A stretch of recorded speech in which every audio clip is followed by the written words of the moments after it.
Productive Disruption is a podcast presented by Rhodes Branding, spotlighting bold and innovative ideas that have the ability to reshape K-12 education. If you're looking for actionable ideas about how to operate and innovate your school, you've come to the right place. Let's get started. Welcome to another episode of Productive Disruption. I'm your host, Molly McGowan-Gorsuch, and I'm the Director of Client Engagement at Rhodes Branding. So not just pumpkin spice season, October is also Careers in Construction Month, which is a campaign by the National Center for Construction Education and Research, or NCCER, to increase public awareness of construction careers and inspire the next generation of craft professionals. So today, we're speaking with a construction technology instructor and the Director of Career and Technical Education from Austin Independent School District, the 8th largest school district in Texas. First, a little bit about my guests. Tammy Caesar is the Director of CTE for Austin ISD, where CTE is offered in all 20 middle schools and 17 high schools. That includes Crockett Early College High School, where Colin Bugie is the Instructor of Construction Technology. Colin and Tammy, thank y'all for joining me today. Thanks for having us. So let's kick this off with you, Tammy. Can you start us off by describing the main focus of the Construction Technology Pathway and how that program at Austin ISD is designed to prepare students for careers in the industry? Thank you. In Austin, we have over 33 programs of studies, and the construction technology is one of those 33. So the main focus of this pathway or program of study is to prepare students for high wage, high demand, high growth career areas in the construction industry. Students complete a 4-year sequence of courses where they start out with the introductory courses where they're learning the basics of construction, and they advance through their 4 years of high school to the advanced level where they can earn an industry-based certifications. The unique thing that I would say about Crockett is they also have a P-Tech, and those kids can decide if they want to go on that pathway. I believe their scratch that. They can start that pathway as early as their freshman year to get an AA in high school. So they can really start fresh. They can really make that commitment early and then kind of build that career. But all those things that I said about the pathway, the magic happens in the classroom with the classroom teacher and the activities that they do there. Awesome. And I can't wait to hear some more about what that looks like in Colin's classroom. When we're talking about these job-ready skills, in your opinion, Colin, what specific job-ready skills do students gain through this particular program, and how are these skills aligning with what you're seeing in current industry demands? So, like Tammy said, the industry is hungry for workers and leaders. And a stat that I've heard is that for every 4 retiring tradesmen, only 1 young person replaces them. So we prepare our students with both technical and leadership skills. When we've talked to industry, really, they just need people who show up on time and have a good attitude. And so we prepare them with so much more than that. We actually prepare them to be leaders and to advance within those companies. We teach construction math, blueprint reading, tool proficiency, and safety, as well as communication and teamwork through our projects. Awesome. So it is more than just showing up and clocking in, and you're teaching them to be leaders and really hopefully advance through the ranks of that industry. So talking about partners, I saw on your CTE website that the Construction Technology Pathway boasts a pretty impressive list, including the Texas Carpenters and Millwrights Training Trust Fund, the Home Builders Association of Greater Austin, and the National Association of Women in Construction. So let me ask you, Tammy, how does Austin ISD work with these industry professionals and local employers to ensure that the curriculum reflects the latest trends and employer needs in construction? So before COVID, we had a lot of meetings, face-to-face meetings, where the business and industry partners would come in and they would evaluate our curriculum and review it and say, add this, take this away. I think we need to hone in on this. Since COVID, that's kind of slowed down. We're trying to get that back on the table so we could get them back at the table. Um, the unique thing about Crockett, again, they have a advisory board that they have community members coming in and meeting, and they talk about the soft skills that the students need. And so right now they've been stressing the soft skills since COVID, but definitely we want to have them back out to review our curriculum. We also work closely with ACC, where our courses are aligned for the kids to get articulated credit. And that means that they have college credit waiting for them when they graduate from high school and they enroll in ACC. So that's kind of help. Colin does a blend of following the TEAGs, having his supplemental curriculum, and then also following the ACC curriculum. And that's Austin Community College, correct? Austin, Yeah. no, you're fine. Before I definitely want to ask you the same question, Colin, but I just have to say that's something that we've heard so many times is just engaging the industry partners. It's a must do, but so many districts I don't think are there yet or having those conversations. So the advisory boards, the advisory councils, inviting them in to be part of the conversation is so huge. So I love hearing that that's what you guys are doing. And it of course is no surprise based on how big and successful the program is. But Colin, tell me a little bit about, from your perspective, how these partnerships work and also enhances the curriculum.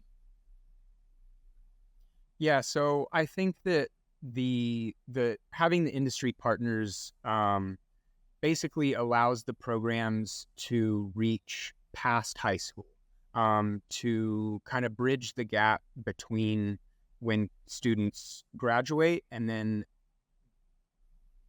putting them in the workforce and helping them be successful. So when partners come in, I think it's important that they're not just there to recruit, but also there to mentor students and get involved, on like one-on-one basis. Our P-Tech program does a really good job at this. They, partners come in, help with mock interviews. Right now, this year, this has really been something that I've also been trying to grow into my program.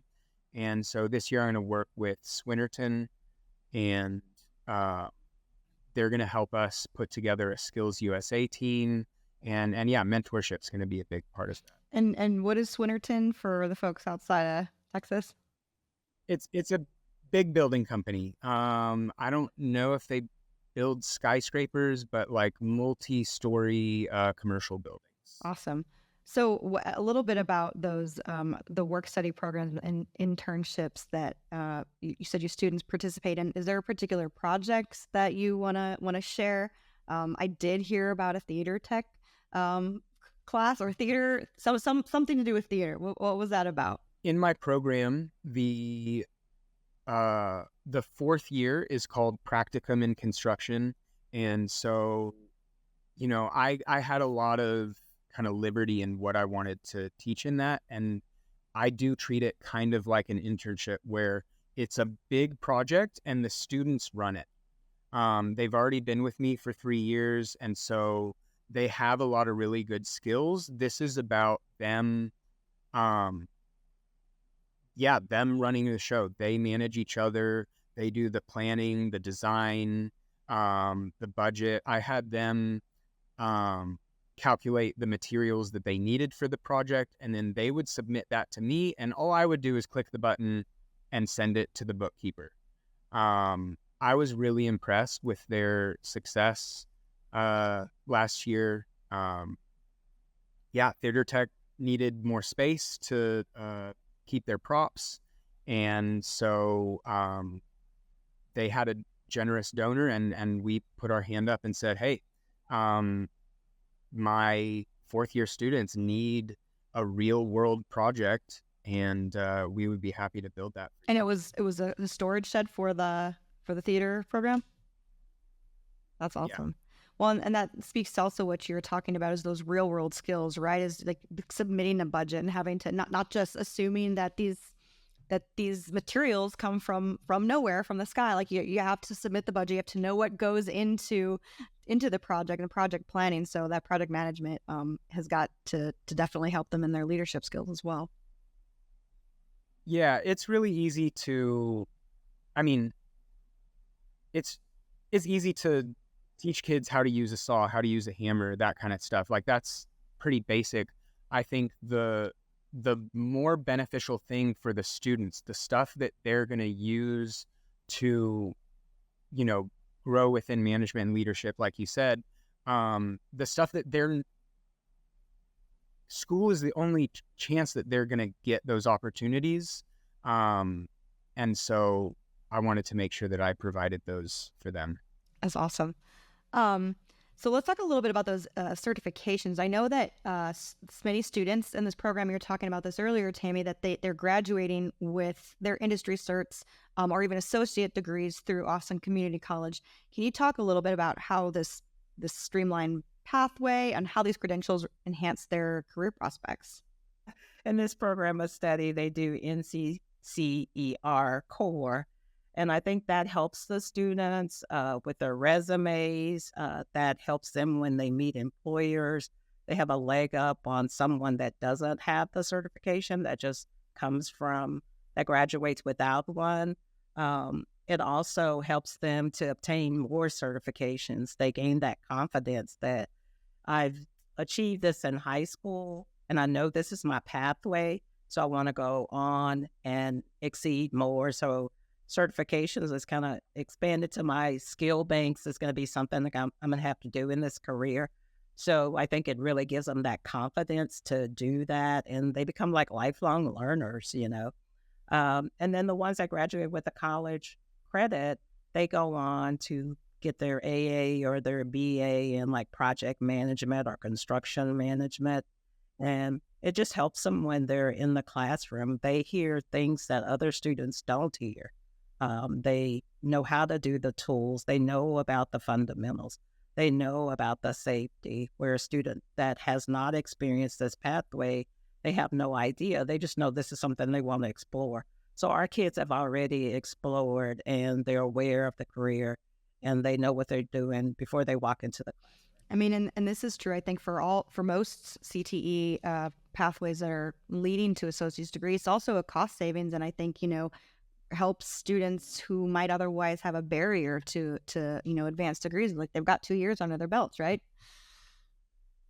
Yeah, and they can save almost $60,000. I think I read somewhere just by having that AA and high. Yeah, absolutely. So I think that the sooner they learn about, like when you were saying about the freshmen being able to in P-Tech kind of claim their path, right? So I'm assuming the information sharing happens pretty early on with maybe middle school and even elementary schools. How often or how soon are you communicating to families and students about the different pathways that are available to them? So at the elementary level, we have a career awareness. We have career fairs where they learn about these different careers. But we also, at the middle school, they can take CTE courses. So we've rolled down principles of construction at the middle school level where a kid can take principles of construction. We're working on the name, Colin, but they could take that and then they're learning the basics of construction at that level. There's also a class, College and Career Exploration, where the students can explore all of the different 16 career clusters and they can decide and hone in on that one that they want. So when they get to 8th grade, they say, oh, I want to take that Principles of Construction class. So we start early. We still have a lot of work to do, just making parents aware of the opportunities for students and then making the students aware. We don't have the program at every school, so we have to figure out a way for students that would really like this pathway to be able to take the pathway. So talking about these students and their individual journeys, Colin, I'm sure you've seen several pretty impactful stories living through your classroom every day. Can you share any in particular of and how you've seen the construction tech program kind of impact their lives, either in terms of job opportunities or just personal development? Yeah. So personal development is my is I don't know, that like stands out in my heart the most. But also, I mean, yeah, these kids are more prepared for work, and then, um, you know, we help make the connection and encourage them to get jobs. And so I have a couple little anecdotes. One time, there was a kid who came to me and he was like, "I want to be an electrician. And what do y'all do in this class?" And I said, "Well, we kind of focus on carpentry. I think that's kind of foundational thing." And it took him a little bit of convincing, but he ended up sticking with the class. He kind of thought he knew it all, but he quickly found out that there was still a lot to learn. And a few years later, after he graduated, he came back to visit, and he was enjoying his job, working towards his electrician journeyman license. And he said, "You know what? Like, your class really helped me. Understanding all the carpentry stuff. Like, we put our electrical things in buildings, and understanding how the building is built, is super beneficial." So that was one kind of career success. And then besides that, I mean, I had two students who graduated last year, and they came to me in their freshman year, and they had a whole list of different learning abilities. One of them was really sensitive to the loud noises that the saw makes, and was very careful. Really, really, really didn't want to mess up and get hurt. And so we met him where he was at, and we said, if you're not ready to use this tool, that's fine. And so he got really good with the handsaw, really good with the hammer, and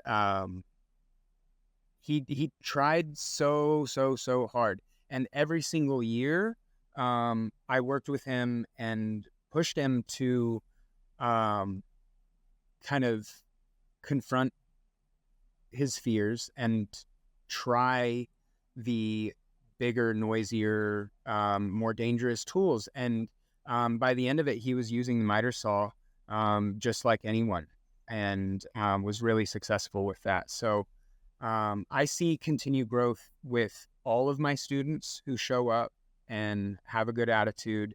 And I'm really so lucky to be in this position where I get to see kids for 4 years. So I get to witness their growth. The way the courses are scheduled, I'm with, if they stick with me for 4 years, that's like a quarter of their high school experience. So we get to make some meaningful relationships. That's awesome, and I love that consistency. That's probably very key. And if they are going on to higher ed as well, I mean, it's good prep, right? Because you're going to be taking the same course, or at least seeing the same instructor for a long time.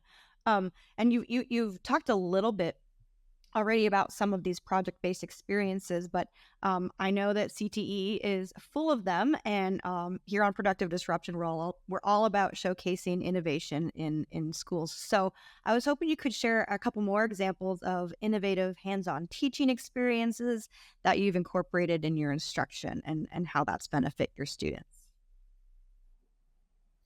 Yeah. I mean, as far as construction class goes, like, it's called construction class. The kids need to build stuff. So I don't think it's that innovative to be like, what am I going to teach these kids? Well, I think we'll just measure stuff and like use paper and scissors. No, like we're gonna build things with wood. And so I think like maybe on a bigger picture, just career and technical education, I think that in itself is innovative, or maybe they used to have it in schools a little more. But it's coming back, and I think it should be encouraged to come back because it gives kids the project-based learning. It gives them the opportunities to grow all of the skills and become career and life ready, as we've kind of touched on before. Specifically with how I do things here, I realized very quickly that my budget was not enough to keep the kids making sawdust all year. So I treat the class like a business. And so when the students build things, they're building things that we sell. And we use that money to put back into the program to keep buying more materials and to keep this thing running, to keep the kids busy, because that's what they want, and that's the best part of the learning. They can see the final product and see, you know, also the joy that it brings to someone else, right? What are some of the most innovative ways that you've seen your students apply what they've learned in your class? And that could either be, you know, we talk about the things done in class, but what about the community projects as well? You know, I hear all these stories about saying, you know, I did this for my Boy Scouts troop, or I did this for my Eagle Scout project, and ultimately it supported the community in this way. Are there any innovative ways that you've seen them kind of take things beyond the classroom? Yeah. So, I mean, pretty much all of our projects are community-based, whether community members are buying a picnic table that the kids have built, or whether we build a shed for band or theater tech. My students and their work, they're impacting our community as well as the school district and the city. Early in my career here, during the pandemic, our school district provided additional outdoor seating for all of our schools through picnic tables. And so at a district level, they, you know, bought a bunch of kits and assembled a bunch of kits, but we needed wheelchair accessible picnic tables. And so Tammy and some of her colleagues brought the project to the construction programs and said, hey, do you think you can build these picnic tables? And so with the students, we created a design, and at my school, we made 65 of these tables that year. And I was very grateful for having the opportunity, you know, being able to have such a big project when we were recovering from the pandemic, because a lot of kids were still learning remotely. And so, yeah, in general, I just keep my ears open around the school, you know, see what other teachers or programs need, and see how I can get my kids involved. We're building sound panels for guitar class. Last year, we built them a guitar rack. So, yeah, kind of intrinsically involved in the community. That's awesome. It's kind of like, and I'm sure Tammy, like you said, you brought that one from the district level. It's kind of crowdsourcing the needs, right, from the community and from the district, and saying, hey, here's where we have skilled workers, skilled laborers who can also learn and hone their craft. And Colin was modest about that because what they did was huge. The kids got to sit outside and eat and be able to take the mask off during that time. So I think it was real huge for like the mental health and not being in the classroom and having a place to sit down that we knew was built, you know, by our students. So that was great versus us going to Lowe's or somewhere and buying them. You know, they were built by and they're still there. You know, 3 years later, they still can use the picnic And there's a lot of pride in that, right? And for the students. And I'm sure, you know, they probably come back and can sit on them and say, you know what, I helped make this. Yeah, or they'll be teaching. Yeah, that'd be awesome. That's the goal, right? Keep them and have them come back and teach. Exactly. So speaking of, you know, these opportunities for students, from your individual vantage points, in school and then as a district CTE leader, where do you see opportunities for K-12 districts to better engage with industry partners to advance CTE and career attainment for students? Because then that ultimately impacts workforce development as well. So one of the things I always started out, and I think I said this earlier, career awareness starts at the elementary level. And I think that if we could get our business partners to engage at that level, they have career fairs. They could show up, show what they do, talk about what they do, bring some kind of hands-on activities. I think that would be great just for the kids to know that, hey, these construction careers exist. So we need a lot of help with that. We also need help with guest speaking at both middle and high school level. And one of the things I like, and I don't know, it may be a thing out there, but I call it guest teach. Colin's real good with carpentry, but there may be some students who wants to do electrical or plumbing or HVAC. If we could have some of those professionals to come into our classroom and teach, you know, for a day or two, a unit or whatever, just to expose those to the things that they're not. Kids like hands-on, and so they're great about the carpentry, but we would like to take it up a notch level because we know we're going to need all of those different trades in the future. I mean, I think Tammy hit all the points, and so I would just echo mentorship. We need our industry partners to come and not just give a presentation about their company and all the benefits and try to recruit our kids. Mentorship, get them in here working directly with the kids.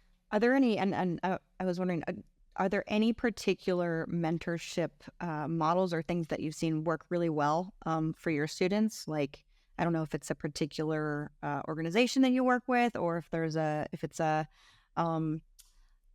just like a one-to-one model, or like what's something you've seen in mentorship that really works for your students?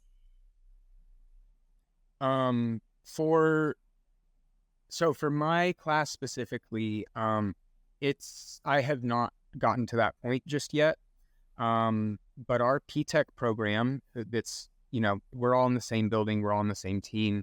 They have industry partners come in and help with mock interviews. So kind of that employability side of things, they really, really, really help our kids, you know, prepare them for what it's going to be like. And part of the partnership with Swinnerton and Skills USA that I'm going to do this year is they are going to send a mentor to come work with a class of mine, maybe monthly or quarterly, but the more frequent, the better. And I was at a training this summer, and I heard about a group that does this sort of thing, kind of like on an entrepreneurial mentorship level. The name is fading me, but I really want to get in touch with them because that's their whole thing is to get people from the community into the classrooms, just helping the kids. I'd also like to add internships. Forgot about that one. That's huge. In this industry, there's a age barrier. They don't want to accept kids that are under 18. So if we could kind of get them to think outside of the box and think about those areas where they could be exposed to this career field, but not necessarily work with like the hands-on tools.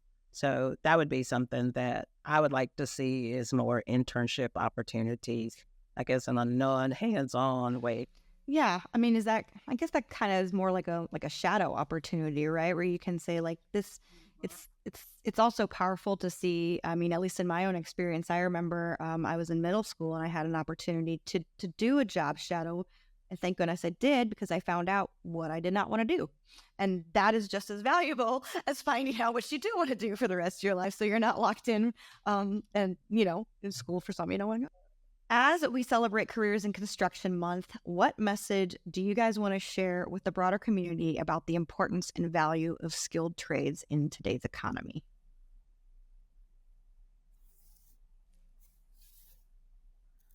I guess I'll Yeah, do you want to go first? I'll take a stab at it.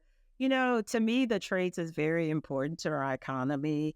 We said earlier how people are retiring in 2028. We have all these job openings for the trade. So I think it's really important that we kind of come back to that, as Colin said earlier, that we kind of we need a steady supply of people to go into those trades. We still need to build new buildings and new homes for our families. So I just like to say, we need to place more emphasis on the trades as well as college. Yeah. I mean, look around. All these buildings are built and maintained by skilled tradespeople. Current building needs maintenance and repair, and new buildings to keep up with growth for our children's families. I also believe in the social impact of career and technical education. We're preparing and empowering students to get well-paying and rewarding jobs, to improve their futures and their lives. They'll be able to provide for their families and have the capacity to get involved in their own communities and make an impact in what they believe in. I love that. And we end every podcast with the same question, and it's a big one. If you could wave a magic wand, what is one thing you would fix or improve in education? Or maybe not a magic wand in your case. Maybe it's a miter saw. I don't know, but Yeah. Well, I hope I don't rant too much, but I do feel passionately about this. And I mean, what do kids need? What do our students need? They need attention and nurturing support. Give them more attention by lowering class sizes. Pay teachers more, which will attract more teachers. Teachers can teach better with fewer students, and get kids outside, more recess, more field trips. all right. I like very actionable takeaways. You're right. What about you, Tammy? I think funding. I think we need to fix the funding for public education so we can do all the things that Colin thinks we need to do. And I think that if we put more money into CTE, I think we have the biggest impact on the economy and on our future. Thank you both for joining me and sharing some awesome insights and some best practices coming from Austin ISD. I am so happy to have spoken with you and help me celebrate Careers in Construction Month today. If anyone wants to keep up with Colin or Tammy, I will share their LinkedIn information in the show notes, and keep up with Austin ISD as well. Colin, Tammy, thank you so much for joining me. Thanks for having us, Molly.